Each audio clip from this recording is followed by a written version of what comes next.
Good afternoon, everyone. My name is Richard Burke. I'm the Executive Director of Western Liberty Network. We're based here out of Tigard, Oregon.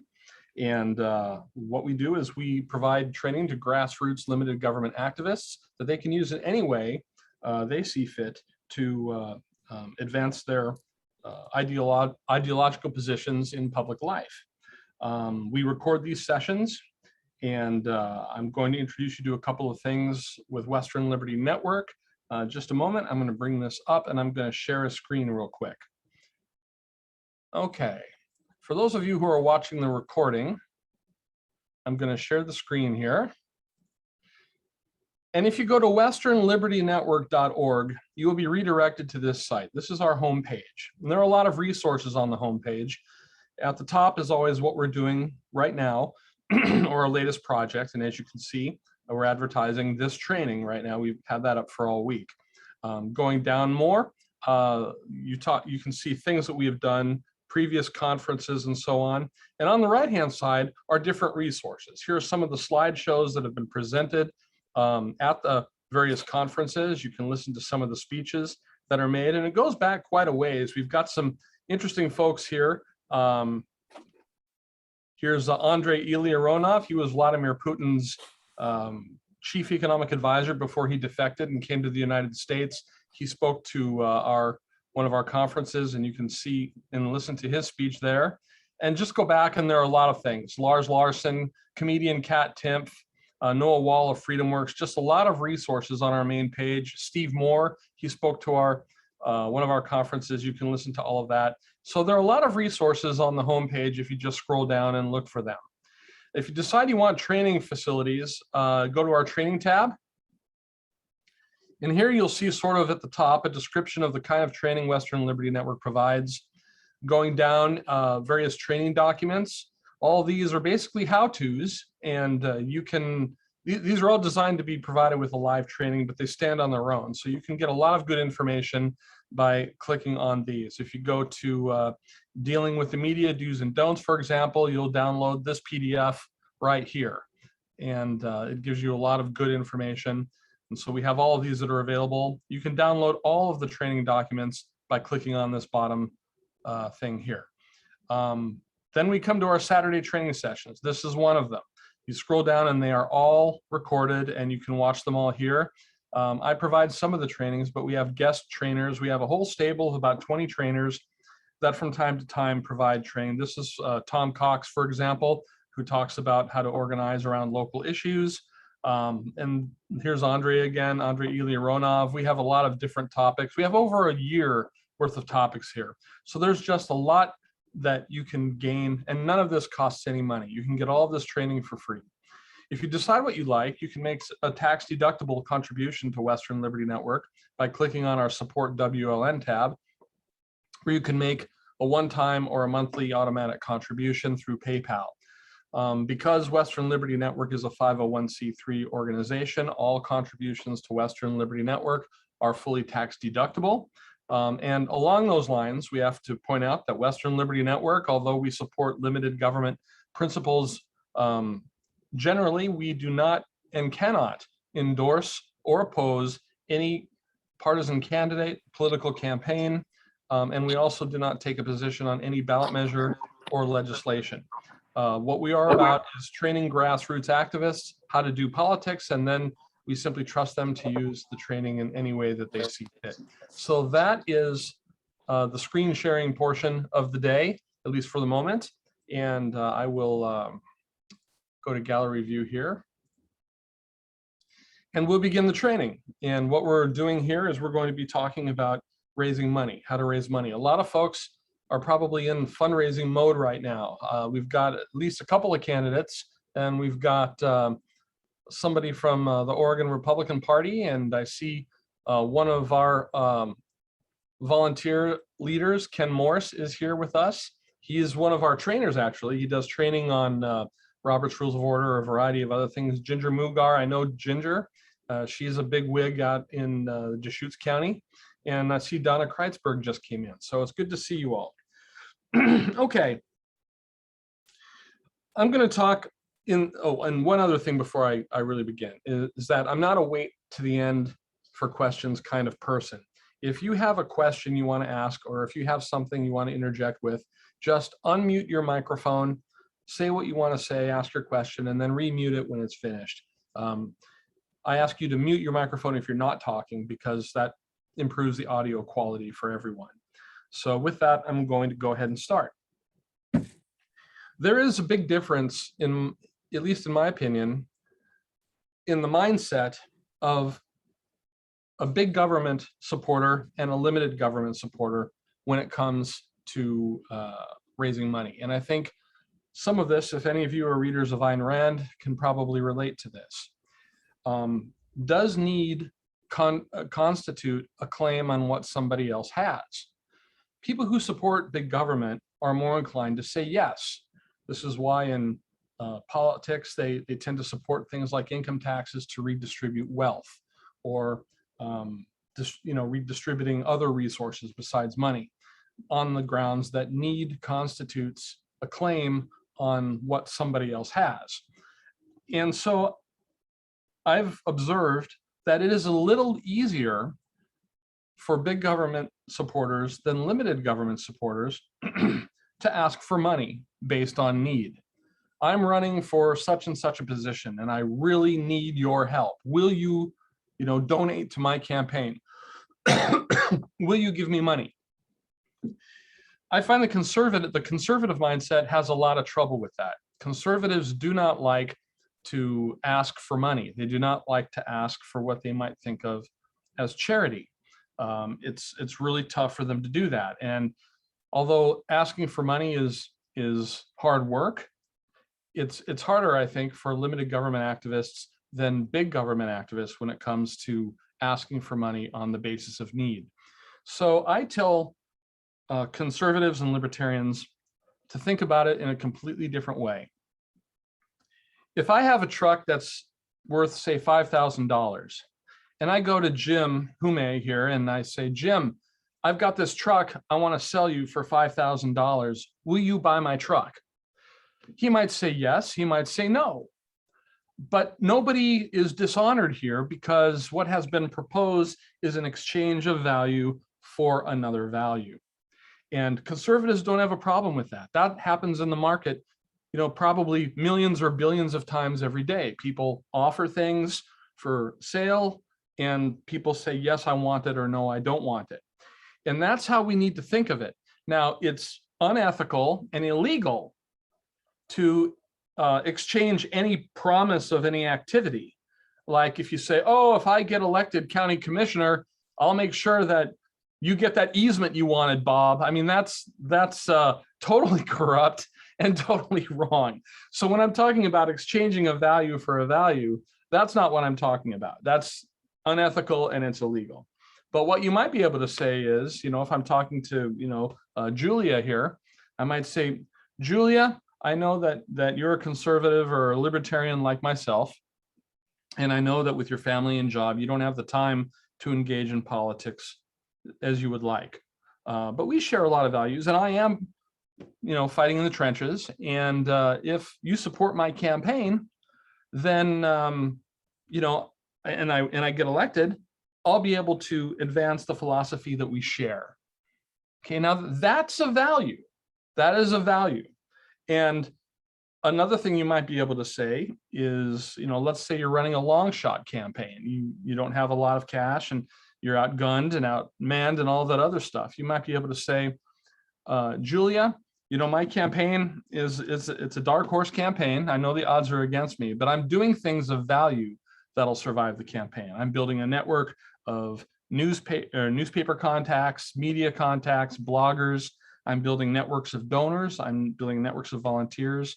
And even if I don't win this race, we will still have those networks when it's over. And we can use those networks to build something larger, to support other campaigns, to support ballot measures, to support lobbying efforts, all of those things. And so even if you don't think I can win, my campaign still has value for the ideology and the belief system that we share. What you're doing there is you are offering a value. It's not a tangible value like a truck or $5,000, and it can't be, because that's unethical and corrupt. You can't deal in that way. But it's perfectly all right to say, please, I will advance the ideology that we share if I can execute this campaign. Whether I win or not, the ball will be moved forward. And that's no different than what any candidate does. Any candidate says to voters, vote for me and I will do X. Okay, vote for me and I will support X. This is no different than when you're talking to a donor or anyone else, but you cannot offer something of tangible value in exchange for a vote or in exchange for a campaign contribution. You can exchange the concept of advancing a shared belief or a shared ideology in exchange for someone's support. You can do that, and that is what I ask you to do. And if you do that, you realize that you're not begging. You're not asking for money on a basis of need. You are offering something of real value to someone in exchange for a campaign contribution that will let you execute your campaign. And if they do not agree it's of value, well, then the answer will be no. And as is the case with the truck analogy, nobody is dishonored. Nobody feels like they've got a tin can out begging for money or anything like that. And if you can do this in your heart, this is one of those attitudinal things. You can listen to what I'm telling you and you can say, Rich, okay, that makes sense to me. But incorporating it into your heart is a little bit harder because of the habits that we've had and the things that we've been trained, particularly when it comes to subjects like asking for money. And I'll tell you that a lot of people come to these sessions about fundraising thinking that there will be some magic thing that they can do that will automatically start resulting, or that will automatically result in dollars coming into your coffers. The hard truth on that is you're going to have to ask for money. You're going to have to ask people for the money. And making the ask, especially the first ask and the second ask, are the hardest. And what makes it hard, especially for limited government activists, is that we do not like begging for money or asking for money on the basis of need. That's why we have to ask for money on the basis of value. When I raise money for Western Liberty Network, what I do is I go to donors and I say, look, we are doing foundational work to reweave the political culture in our state. This work involves, encouraging conservatives and limited government activists to run for public office, local office, school board, water board, building a farm team for those who don't want to run, training them how to lobby office holders. For those who don't want to do that, train them how to be skilled campaign volunteers for the campaigns that they care about, whatever they are. And this will take time and it's a process. But if you believe in creating an underlying political culture for limited government, donate some money so that we can be in the field and we can do this work. See, it's a value for a value. And if you are offering a value in exchange for a value, you do not have to be shy. In fact, you're doing people a favor when you're asking for money, because you're giving them an opportunity to leverage their political power and their resources in favor of something that they believe in. And they can do it without upsetting their family life, without upsetting their work life, because that's what you're doing as a candidate. Or if you're working for a candidate, that's what they are doing. And I've had people actually say, I want to thank you for asking me for money. I wanted to be involved with this. I didn't know how to do it. You've provided me with a way to support something. Thank you very much. And if they say no, you can say, well, okay, I appreciate it. Appreciate your time. If you change your mind, let me know, and we'll go have coffee next week. Thanks a lot. So it's an attitudinal thing.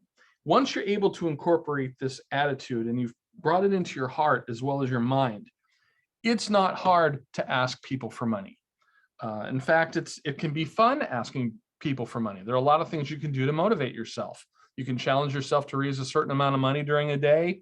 You can take a look at what other candidates have done by looking at campaign finance reports and see if you can match it or not. There are a lot of ways that you can challenge yourself, but you are ultimately going to have to ask for money. And if you ask for money with the idea of exchanging a value for a value, then you're going to be successful, particularly as a limited government activist.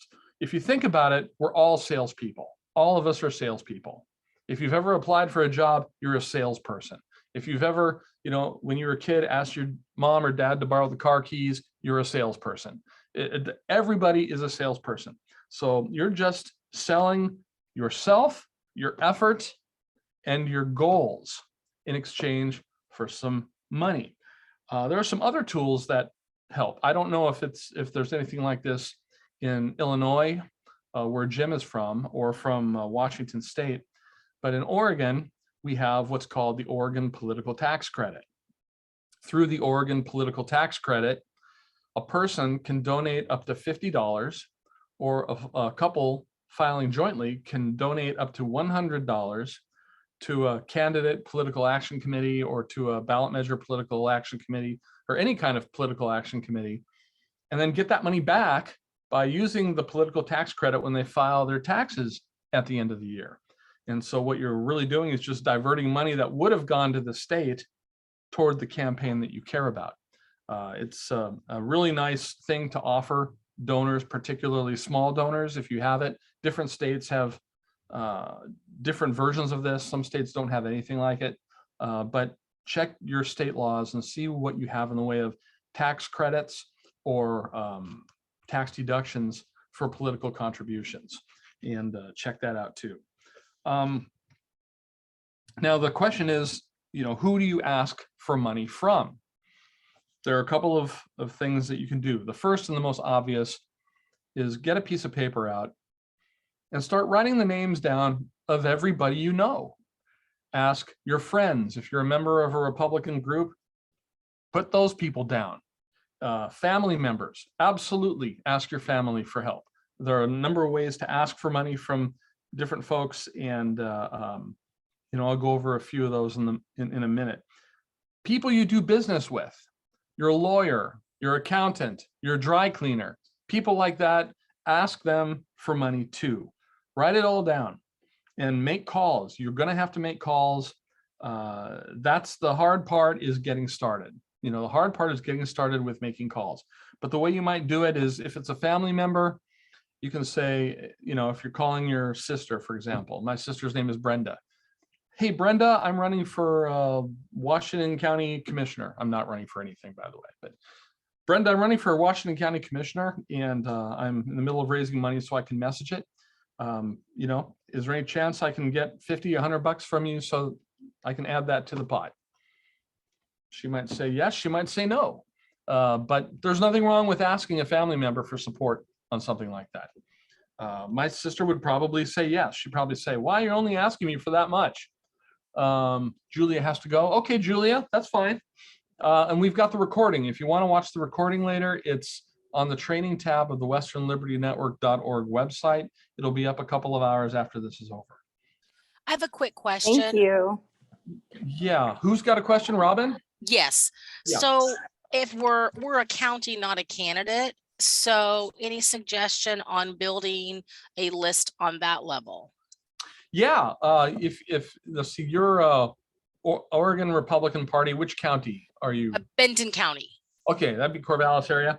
Okay, so what you would do is you would call somebody, and typically with an organization, it's good to have a project for people to fund. People support organizations that do things. So whether you're the Republican Party of Corvallis County, or the Democratic Party of Benton County, or whatever it is, it's good to go to people and say, our county organization is doing this project right now. We are supporting candidates in Benton County who support limited government things. We're buying lawn signs, we're buying door hangers, we're doing all these things. And we have a goal of raising this much money. And will you please contribute $250?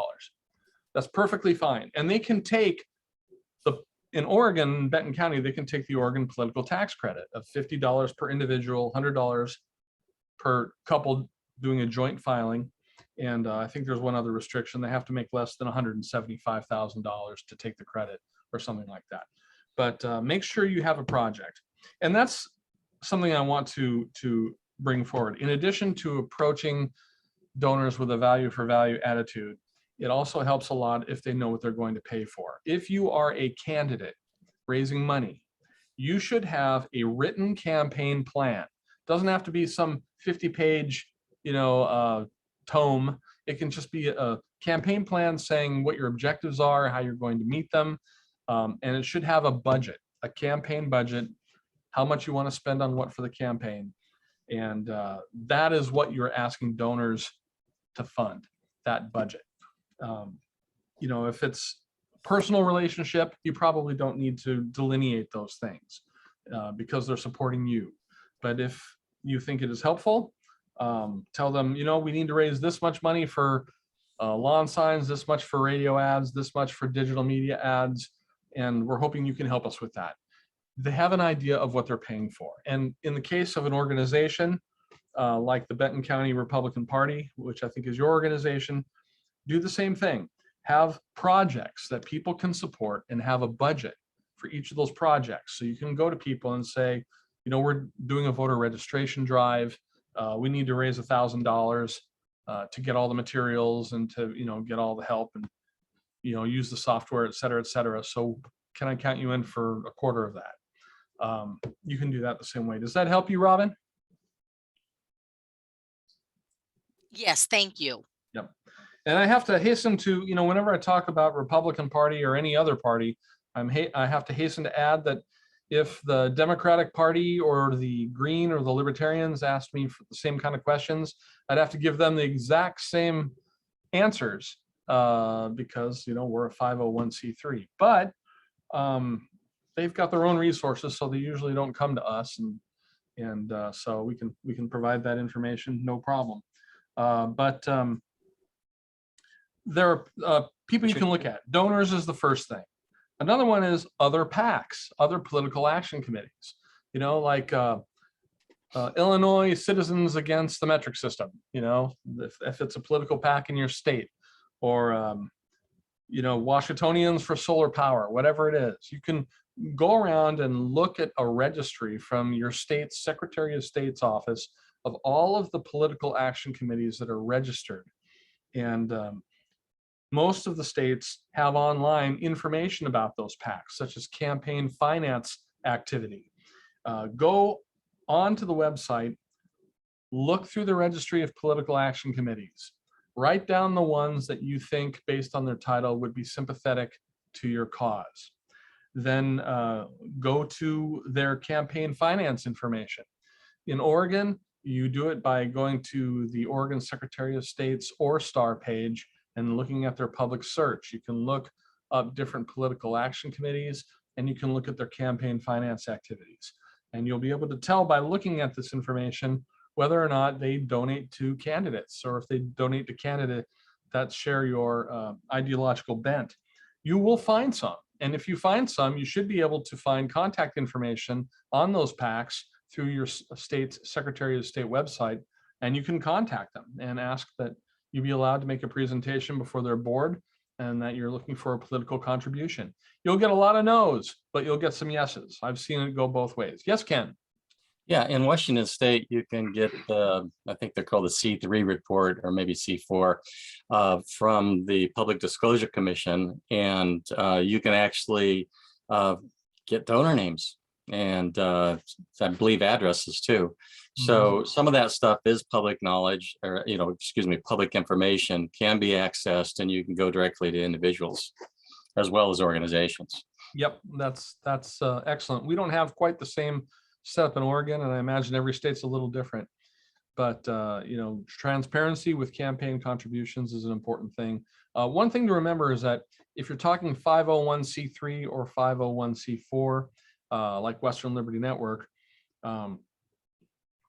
501c3s and C4s cannot donate to political party or candidate PACs. That would constitute support of a candidate and could endanger a 501c3 or 501c4's tax exempt status. However, a PAC can contribute legally to a 501c3 or a 501c4. If Oregonians Against the Metric System liked what Western Liberty Network did, then they could give a contribution to WLN, and that'd be just fine. Perfectly legal, nothing wrong with that. but check out political action committees and see if they do contributions. Business, go ahead. Oh, just a comment on political action committees. I actually started a political action committee back in my Tea Party days. I didn't have the resources with WLN to do enough fundraising, but it's fairly easy in the state of Washington, and the state of Washington also has lots of training stuff, and there's a reporting system.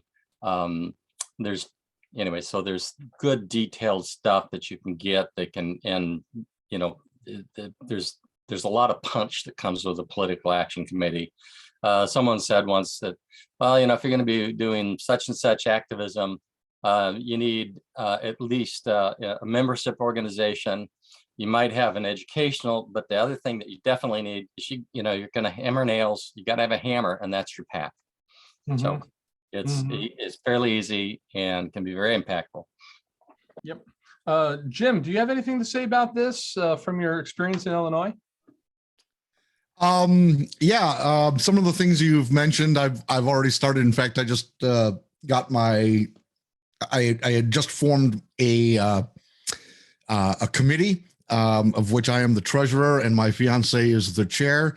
I was just at the bank this afternoon getting a bank account set up for my committee, and now I'm kind of in the process of we have like D1 forms and then quarterly filings. So I'm starting to get into a lot of that. Pretty much doing it all on my own. So I am kind of learning as I'm going along. So it's been kind of a fun and interesting experience so far. Just out of curiosity, what is your committee about? No, it's the committee to elect James Humay for county commissioner. So, very good.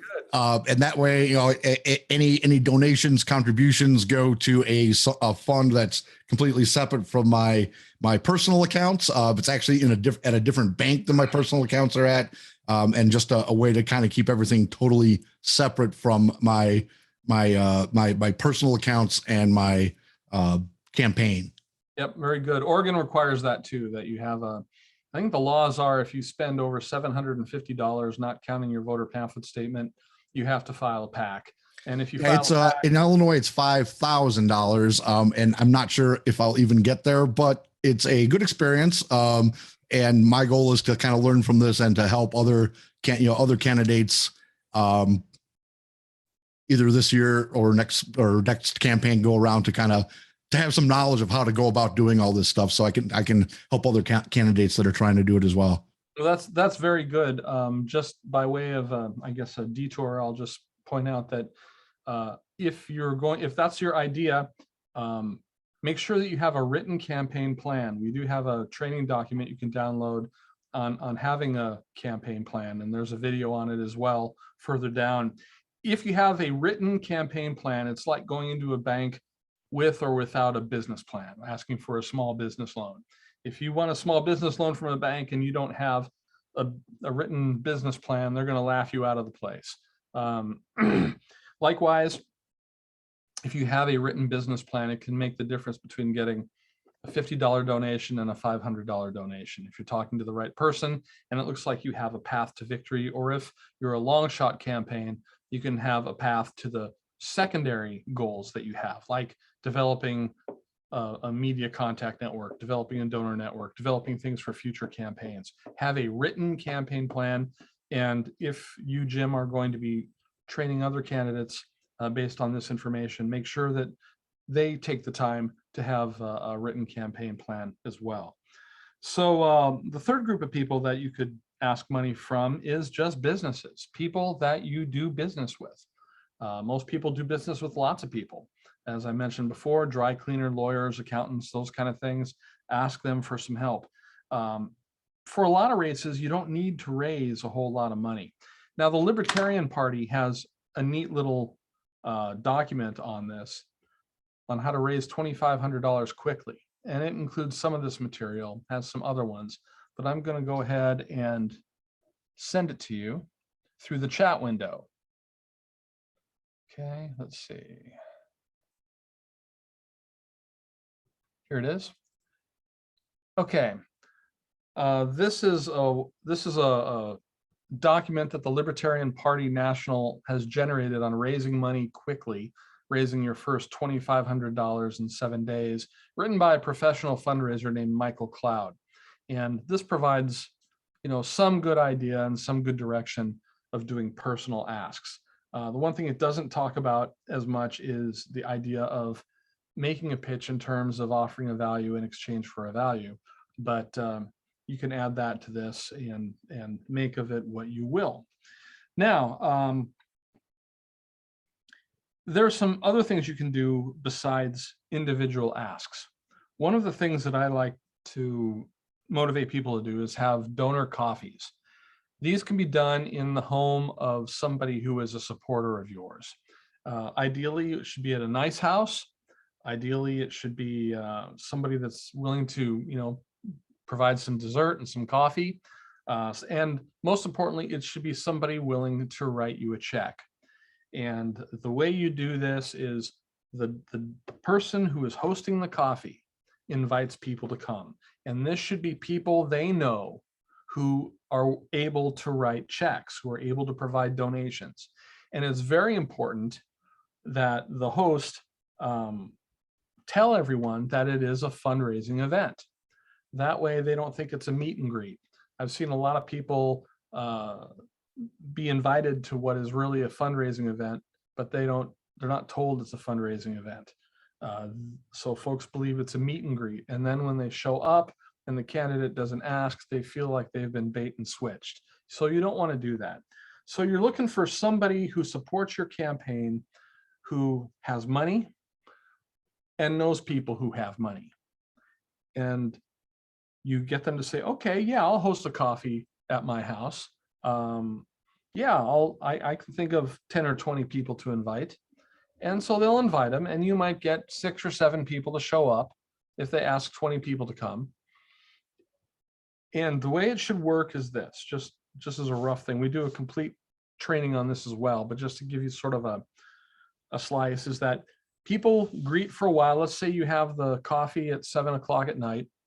The candidate does not show up right away. People show up between 7 and 7:15. Then at 7:15, the candidate shows up. The candidate should be introduced by the host. And then the candidate says some nice things to everybody, talks about their campaign. And then at that point, a member of the campaign or the host should do the ask. And what they will do is they will say, okay, well, thank you, Joe Blow, for coming and spending your time tonight. Now, everybody knows that this is a fundraiser, and we're trying to make sure that Joe Blow can have the resources that he needs to run a viable campaign. Let's help get him elected. Who's willing to make a contribution tonight? And the host should be the first person to stand up with a check. And you should have this arranged in advance. Here's $500 right here. Okay, we got $500. And the campaign operative should say, who's willing to match that? And the people who show up know they're going to have to write a check. So you will raise money at that event. And then after you've done the fundraise, then the candidate should socialize informally with everyone for a little while, and then call it a night and everybody go home. That is how it goes. There are occasions where the host might make the money ask.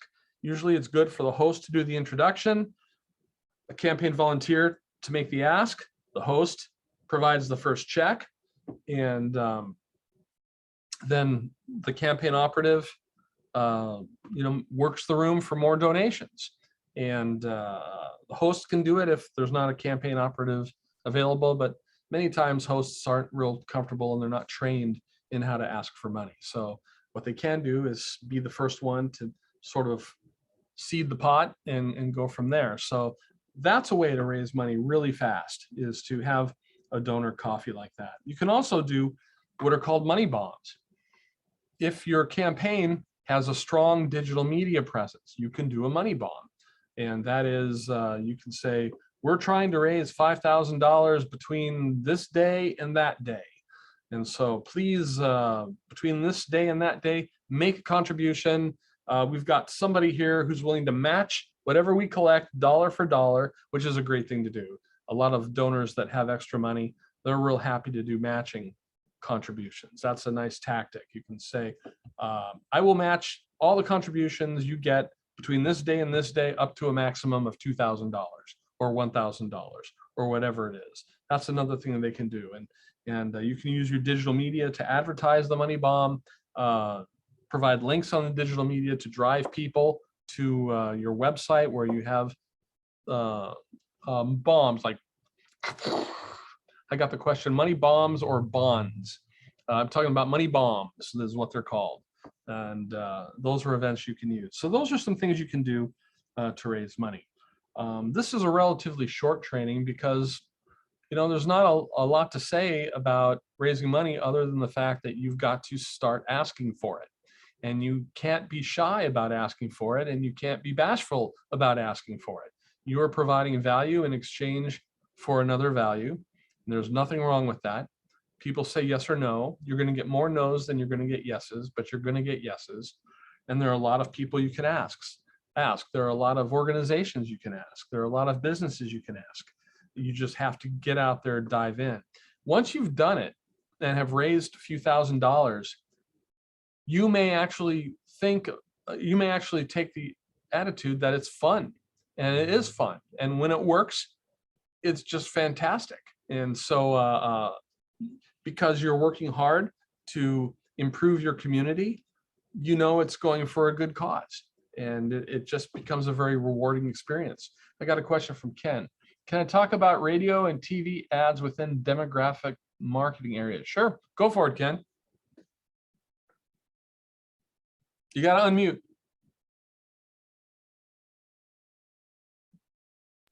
There we go. Sorry about that.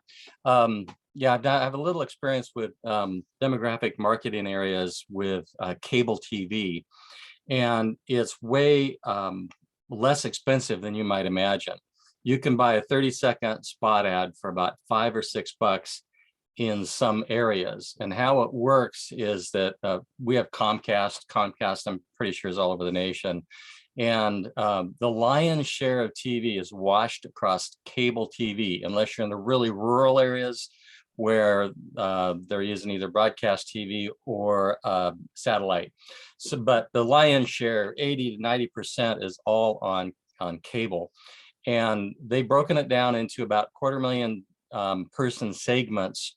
For instance, where I live around state capital in Olympia, there's about 250,000 people that I can reach. Now, and what they've done is, Comcast does this every single day. They figure out who's watching what channels. And so if you want conservative, limited government people, each of us watches about 3 specific channels. You can directly reach the audience you want, your donors, your supporters, your volunteers, with a message that's tailored for you. So the costs, what are the costs? It's about $900 for a minimum buy. And that's a certain number of commercials depending on which TV channels. You know, if you're on Fox News or if you're on Oxygen, they're going to be way different price levels for individual spot ads. So spot ads, when I was doing this, ranged from about $4 to $5 up to maybe $50 or $60, but that was the top end of it. And to reach a sizable audience in the demographic you want to reach, that's really effective. And as a matter of fact, it's how Obama won his second term, is he used DMA marketing on cable TV to reach his people. So you can do the same thing. The other cost with TV is you've got to make a commercial. I had some help with that, but commercials run somewhere around $1,500 to make the commercial, but then it's yours. And then you can buy as little as 900 or as much as however much money you want to spend. And you can spread it out. It's very flexible, etc. The the radio advertising is a similar price point, but I found that the local, limited government talk stations, they'll do the commercial for you, and around here they do a great job. So I advertised on radio and got some people to come to my conference. So, but you don't have you don't have the $1,500 to make the commercial. It's included in the package price of around $900 for your basic entry into the market. And some of these TV radio stations, a lot of people in the conservative circles, you know, they're on. They're working, but they listen to talk radio. Thank you. And Rich. quick question for you, Ken. Does Yes. this include Hulu? I don't know. Because I That's- had a campaign that told me that they're doing marketing. It's not a local campaign, it's a Right. statewide campaign, and they're doing marketing on Hulu. And I was curious, like, oh, how do I get more information on that? Yeah, you'd have to contact Hulu or maybe Comcast, or your cable network might have, you'd be able to guide you in that direction. So Okay. what I'm talking about specifically is Comcast spot TV ads. And you know, you don't have to have a 30-second commercial. You can do a 15-second. You can do a 1 minute. So, you know, if you do a smaller commercial, you get more for the money. That's really good, Ken. The targeted cable TV and radio is affordable if you do it right. More to what Robin was talking about, digital ads are coming up a lot. The digital media advertising. I read a study yesterday from the Pew Research Center saying that digital marketing constituted 53% of all advertising dollars in the last year. Unbelievable. That means it's more than everything else, including broadcast TV, more than anything else. I'm engaged in a campaign right now, unrelated to Western Liberty Network, has nothing to do with it. It's a separate project of mine. We're fighting ordinance in Washington County called 878. And what it does is it bans flavored vapes and menthol cigarettes from all stores in Washington County. And so what we're doing there is a campaign of digital ads. I'm going to share the screen a little. I'm going to share the screen here and show you one of them. This here is one of our panel ads. And these are different versions of the same one. And what we're paying for are impressions. These are ads that will appear in the news feeds of Facebook, Instagram, Twitter, and various other social media platforms. And what you pay for are impressions. An impression is when something appears on somebody's news feed. Now, these can be targeted very, very narrowly. Like, we're going to be able to target ours to people who identify as a smoker, who live, who IP addresses are in Washington County. You can target it that narrowly. And I think we're paying like $5,000 for 1 million impressions. And it's because, you know, when you're scrolling through your news feed, you might see an ad, but you don't really pay attention to it. You've got to have multiple impressions before you see it. But that is becoming very successful. And some of these ads, ours are just simple display ads, but there are now basically mini commercials that have audio and have video on it that people are buying with digital media. But getting back to fundraising, the way this is relevant to fundraising is that if you are going to do cable television or radio, as Ken Morris describes, or whether you're going to do a digital media campaign like the one I'm describing, you're going to need some money, and people are going to want to know what they're paying for. So, you know, find out how you want to advertise, if you want to use any of these means, or if you want to do other things, like if you want to buy bumper stickers, lawn signs, door hangers, whatever they are, find out what it costs and make that a part of your campaign budget. Your campaign budget should be a part of your written campaign plan. Then you can go to your donors and you can tell them, you know, we need $5,000 for the digital media campaign. We need $2,000 for the cable TV ad campaign. And we're going to get these ads. And if you donate X number of dollars, you will pay for so many of these ads, or you'll pay for 100,000 impressions, whatever it is. If you have a project that you're actually doing and people know what they're paying for when they're being asked for money, you're going to get much better response. You'll get more yeses, and the contributions you'll get will be of higher dollars. Go ahead, Ken. Yeah, just I did a little bit with some of the digital stuff too. I didn't get much off of it. And so talk to someone who's very knowledgeable in that sort to see where your best money is. But the digital stuff also can be targeted geographically, and campaigns run off of geography fundamentally in terms of voters especially.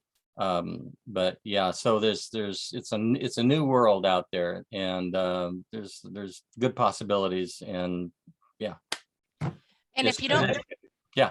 And I was going to say, if you are consistently, for me, I think the hardest part that I had when I first moved to Oregon is a lot of candidates don't have a social media presence, and you have to have a social media presence. You have to have a website. People have to see what your philosophies are, what you're all about. It's, if not, it's like a crapshoot for them to choose who they're going to vote for. And I do like, you talking about the different markets. That is true on digital marketing.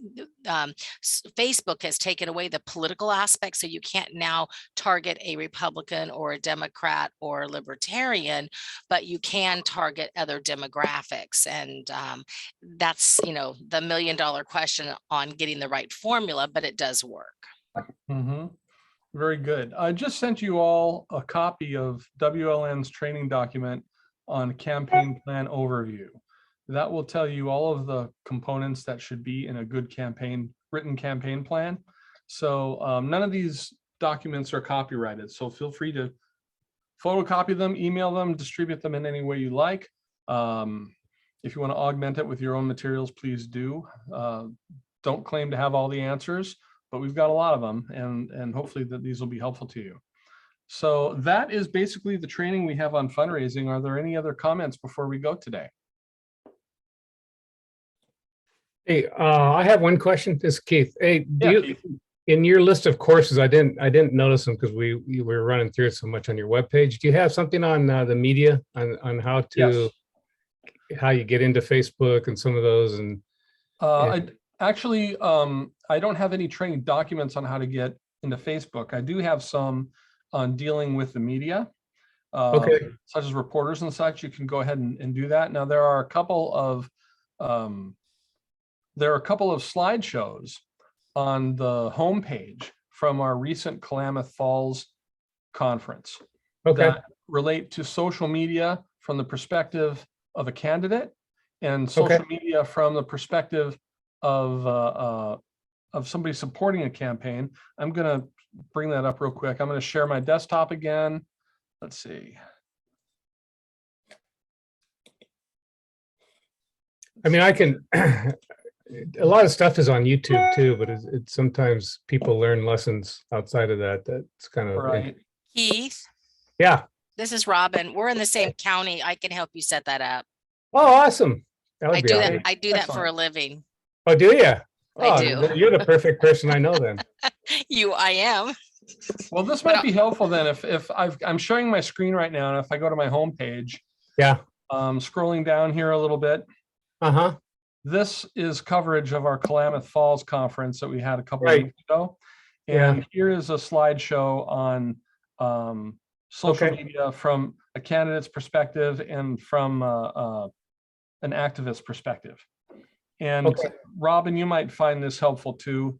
There's probably stuff that's not in here, but there might be a few nuggets in here for you to extract and use.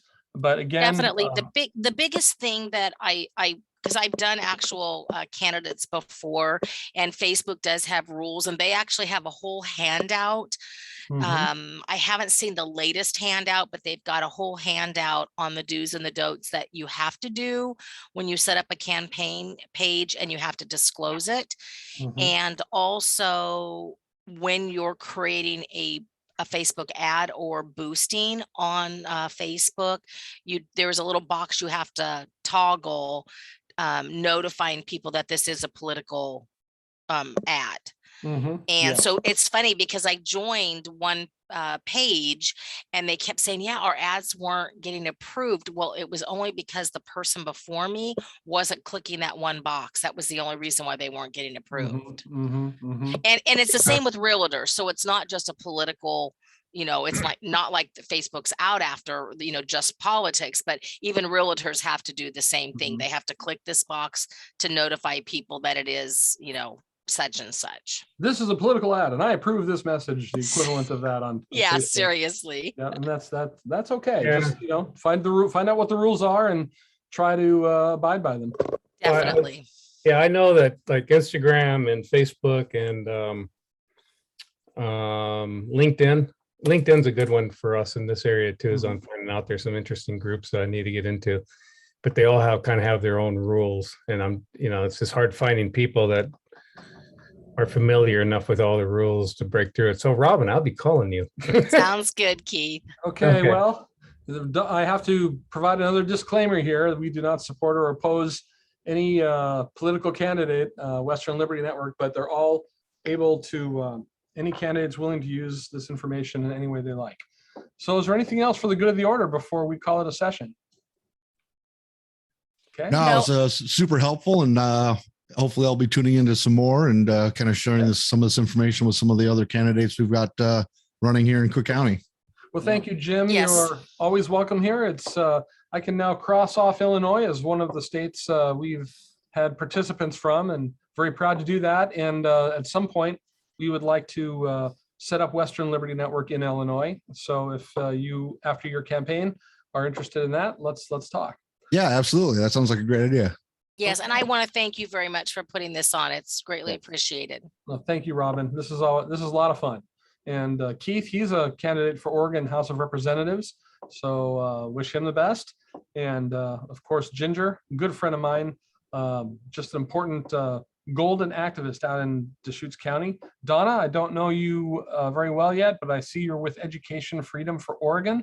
I look forward to getting to know you better. And of course, you know, Ken and I, we've known each other for quite a while. So with that, we'll end the session. God bless, and hopefully we'll see you next week. Take care. Thank you. Thank you.